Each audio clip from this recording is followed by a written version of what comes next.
Aujourd'hui, on est vendredi 13.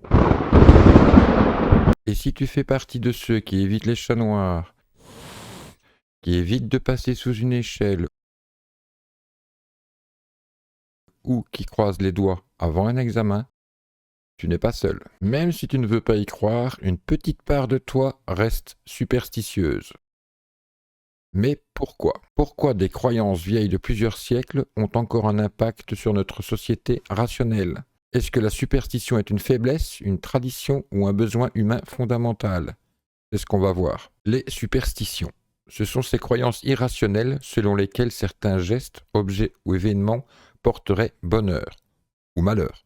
On en trouve dans toutes les cultures depuis des millénaires et elles survivent parfois même chez les gens très instruits, très cartésiens. Et le plus célèbre exemple est le fameux vendredi 13. Mais d'où vient cette peur? La peur du vendredi 13 serait une fusion de deux éléments distincts. D'un côté, le chiffre 13 est perçu comme maudit dans de nombreuses cultures occidentales. Dans la tradition chrétienne, il y a 13 convives lors de la scène, et le 13e, c'est Judas, celui qui trahit Jésus. De l'autre, le vendredi est considéré comme un jour néfaste. Selon certaines sources, c'est un vendredi que Jésus a été crucifié. Et dans la mythologie nordique, le 13e dieu, Loki, provoque le chaos lors d'un banquet divin. Autre théorie, le 13 octobre 1307, un vendredi, le roi de France, Philippe le Bel, fait arrêter les Templiers, ce qui marque le début de leur chute brutale. Mythe ou coïncidence? Même quand on sait que c'est irrationnel, on continue parfois à y croire, ou au moins à faire au cas où. Pourquoi? Parce que notre cerveau déteste le hasard. Les superstitions exploitent nos biais cognitifs. Par exemple, le biais de corrélation illusoire. On associe deux événements sans lien logique, comme rater son bus un vendredi 13, et on y voit une causalité. Autre facteur, la pensée magique, très présente chez les enfants, mais aussi chez les adultes, dans les situations stressantes.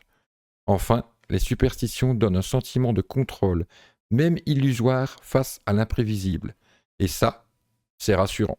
Le 13 ne fait pas peur partout.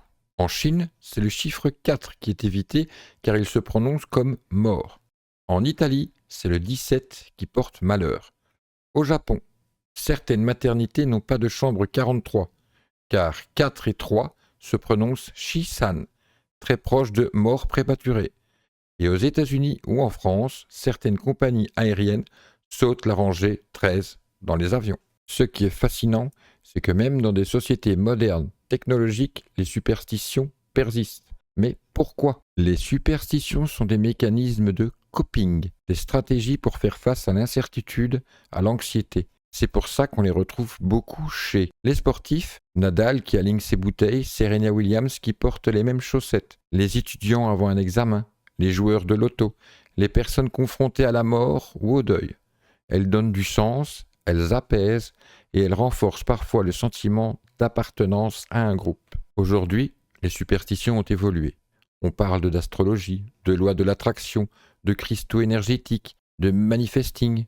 Certaines sont habillées de développement personnel, mais reposent toujours sur l'idée que des forces invisibles influencent notre vie. Est-ce qu'on ne fait que recycler d'anciennes croyances sous un emballage moderne? Croire en des forces invisibles, ce n'est pas être bête ou naïf. C'est souvent une manière de se rassurer, de chercher du sens, de créer du lien. Mais comprendre pourquoi on croit, c'est déjà commencer à reprendre un peu de pouvoir sur ce qu'on ne contrôle pas. Et toi, t'es superstitieux? Est-ce que t'as déjà évité de faire un truc un vendredi 13? Et dis-moi si ces croyances vont continuer à exister ou disparaître avec les générations. Si cette vidéo t'a plu, pense à t'abonner, à liker et à la partager autour de toi. Et surtout, fais attention en sortant.